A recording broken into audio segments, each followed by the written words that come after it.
हम पढ़ेंगे राम लक्ष्मण और परशुराम संवाद।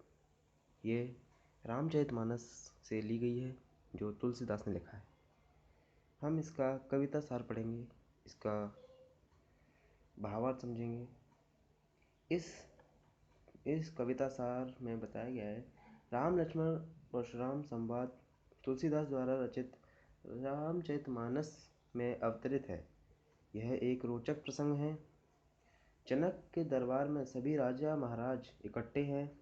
सीता स्वयंवर हो चुका है। श्री राम ने शिव धनुष तोड़ चुके हैं। तभी महाक्रोधी परशुराम सभा में प्रवेश करते हैं।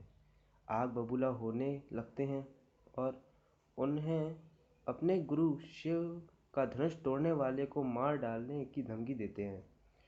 श्री राम परशुराम को मीठे वचन कहकर शांत करते हैं। वह स्वयं को उनका दास बताते हैं, किंतु परशुराम का क्रोध बढ़ता ही जाता है। तब लक्ष्मण उन पर व्यंग करते हैं और ऐसे कितने ही धनुष हमने बचपन में तोड़ डाले हैं, तब तो आपने कोई क्रोध नहीं किया। इस पर परशुराम का क्रोध भड़क जाता है।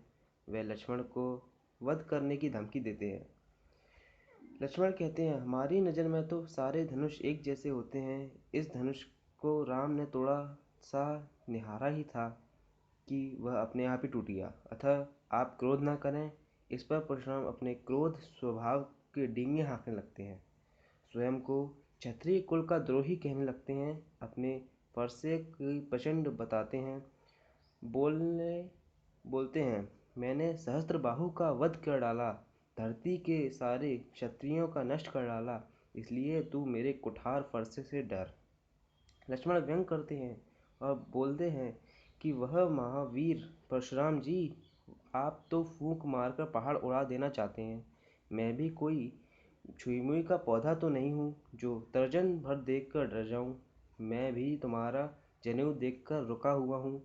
हमारे यहाँ देवताओं, ब्राह्मणों और गाय पर हथियार नहीं चलाते, और फिर आप तो बेकारी ही फरसा उठाए हुए हैं। आपके तो वचन ही करोड़ों फरसों से अधिक भयंकर हैं। लक्ष्मण के व्यंग सुनकर परशुराम विश्वामित्र से बोलते हैं, यह बालक वध के योग्य हो चुका है, इसे रोक लो, वरना मैं इसे क्षण भर में मार डालूंगा। इस पर लक्ष्मण बोलते हैं, मुनिवर, तुम अपनी बढ़ाई अपने ही मुंह से कितनी बार कर चुके हो, परंतु सच्चे शूरवीर शब्दों से लड़ाई नहीं करते, बजाय युद्ध के मैदान में कुछ करके दिखाते हैं। कायर ही बढ़ चढ़कर अपने बारे में बोलता है। इस सुनकर परशुराम फिर बोलते हैं, विश्वामित्र, अब तो यह बालक सचमुच वध के योग्य हो चुका है। मैं तो तुम्हारी शर्म से इसे छोड़ रहा था, नहीं तो कब का इसे फरसे से काट डालता। विश्वामित्र मन ही मन हंसते लगते हैं और कहते हैं, देखो परशुराम की हारी सूझ रही है।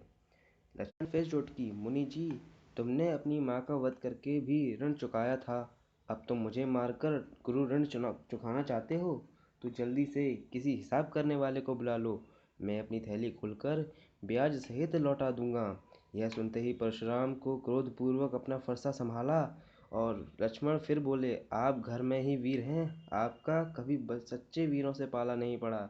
लक्ष्मण के ये अनुचित वचन सुनकर श्री राम ने परशुराम का क्रोध बुझाते हुए मीठे वचन कहे। अब हम इसका पदों का सार देखते हैं।